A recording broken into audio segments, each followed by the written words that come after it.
Soyez bénis d'où que vous nous recevez et ce matin, je me permets de pouvoir répondre à certaines personnes qui, évidemment, ne sont que derrière leur maître, qui est le diable, et puis ne font que suivre ce que lui-même a commencé à faire depuis des temps et des lustres. Bien-aimés dans le Seigneur, il est arrivé également que, au temps de Jésus, le Christ, Matthieu chapitre 4, versets 3 à 4, le diable approche Jésus pour lui dire que c'est de la pierre et il faut transformer cette pierre en pain afin que tu en manges.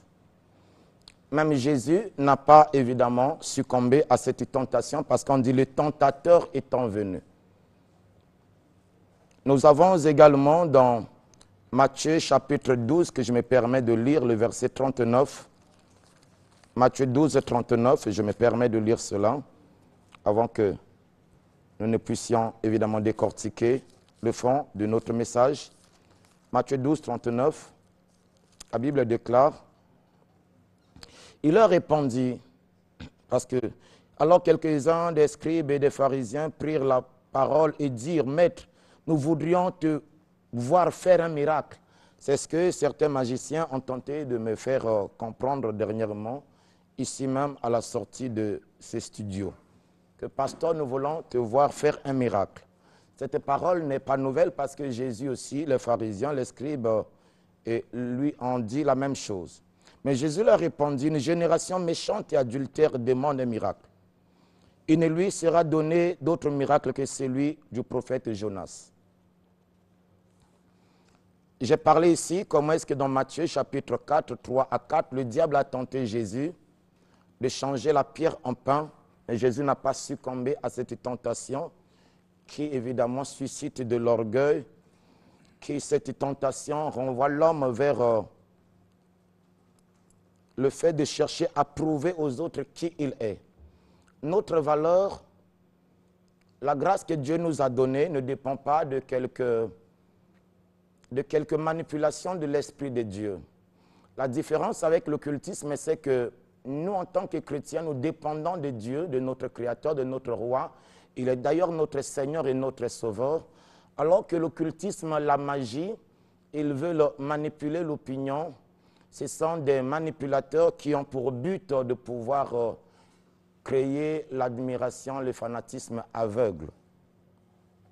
C'est pourquoi, bien-aimés dans le Seigneur, vous le savez si bien, je ne connais pas de magicien congolais qui ait une brasserie parce que par des tours magiques, il créerait comme cela des boissons. Je ne connais pas de magicien congolais dans ce pays qui, évidemment, ait des dépôts où ils changent de l'eau, par exemple, minérale, et ils ont fait des boissons, je ne sais comment. Et pourquoi? Mais parce que la magie, c'est l'art de la manipulation. C'est l'art des impressions. Frères, sœurs, être chrétien, être serviteur de Dieu, ce n'est pas chercher à impressionner les gens, mais c'est chercher à prendre l'onction et à mettre l'onction au service du peuple de Dieu. Et quand Dieu nous demande par sa grâce d'intervenir dans une vie, nous ne faisons pas de spectacle, nous ne faisons pas juste pour impressionner qui que ce soit, nous rendons service au peuple de Dieu, nous apportons la grâce et la puissance de Dieu. Combien de ces magiciens escrocs, évidemment, permettent à ce que disent aux gens, venez par une baguette magique, vous avez de l'argent, par une baguette magique, vous devenez ceci, vous devenez cela.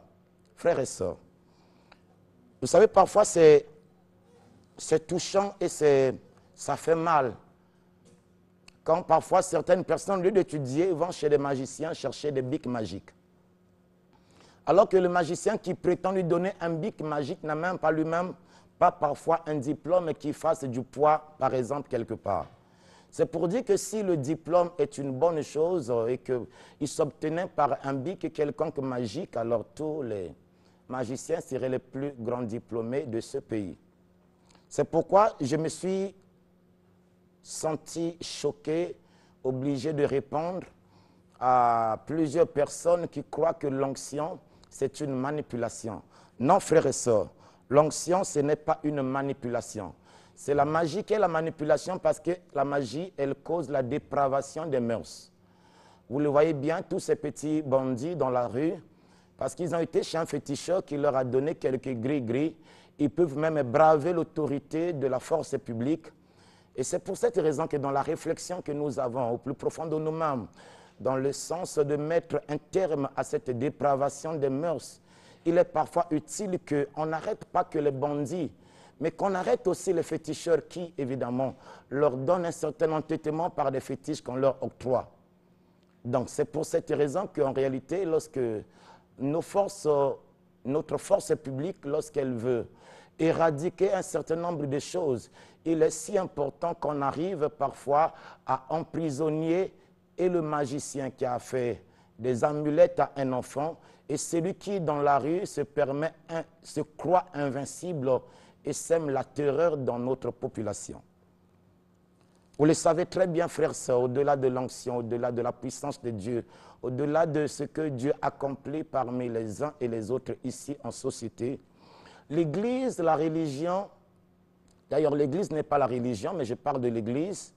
L'Église, c'est d'abord un terrain là où on prépare les gens, mais pour une vie après la mort. Parce que nous, en tant que chrétiens, croyons qu'il y a une vie après cette mort. Et cette vie après la mort, elle ne s'arrête pas qu'à l'acquisition des biens matériels. Mais elle réside dans la communion avec le Créateur, dans la communion, la crainte de Dieu, l'amour de Dieu. C'est pourquoi je veux ici que chacun comprenne. Et dans Luc chapitre 16, verset 13, on ne peut pas servir deux maîtres. Il faut haïr l'un et aimer l'autre. Nous avons choisi de servir Jésus. Et s'il y a certains qui se plaisent à pouvoir servir la magie, libre choix, évidemment, à ces gens. C'est pour cette raison que je veux ici le redire à tout le monde. La magie te trahira. Nous recevons plusieurs enfants qui, par le fait de leurs pratiques occultes, certains tombent fous, tombent dans la folie et d'autres maladies. Et ils viennent à nous parce que la Bible dit « Venez à moi, vous tous qui êtes fatigués, chargés. Moi, Jésus, je vous donne du repos. » J'invite tous ceux-là qui, par la grâce et l'amour de Dieu, se sont trompés de chemin en allant vers la magie, vers la sorcellerie, vers le fétichisme. Je leur dis que c'est un chemin qui n'a pas d'issue. Le chemin, c'est Jésus. La vérité, c'est Jésus. Et c'est lui qui peut vous donner vie. Ainsi donc, combien de ces magiciens, de ces féticheurs, je parlais là dernièrement de Sengunza, qui évidemment ne cesse de causer de la désolation parmi cette population et qui font évidemment beaucoup de ravages dans les familles. Comment est-ce qu'on peut se permettre, par exemple, une sœur, au lieu de lui dire d'étudier, on pense que c'est par des lavages, c'est par des procédés quelconques qu'on peut réussir sa vie. Ça, c'est la facilité, la vente des illusions que les magiciens donnent et vendent aux gens. Et c'est pourquoi, frères et sœurs, ne tombez pas dans la magie. Elle a des conséquences qu'on ne vous dit pas. Ne tombez pas dans, évidemment, ces histoires où on vous amènera à dormir dans les cercueils, dans les cimetières. Ne tombez pas dans ces choses-là où vous êtes amenés à sacrifier la vie de vos frères, la vie de vos sœurs, la vie de vos parents. Dieu est amour et sa grâce, elle est gratuite. Donnez vos vies à Jésus, croyez en Jésus, ayez foi en Jésus. La magie ne vous permettra pas d'avoir quoi que ce soit d'important. La grâce et la faveur demeurent sur vos vies. Je suis votre frère Pascal Oweli. Ceux qui ont besoin de sortir de la magie, de l'occultisme, contactez-nous au 06 621 05 01. Église La Caverne est située au 3 de la rue Le Como, à la ferme à Mikalo. Nous sommes prêts à vous apporter la grâce et la faveur de Jésus, parce que loin de Jésus, dans la magie, vous allez perdre votre vie et parfois dans des conditions très atroces. Soyez bénis. Bon dimanche chez vous.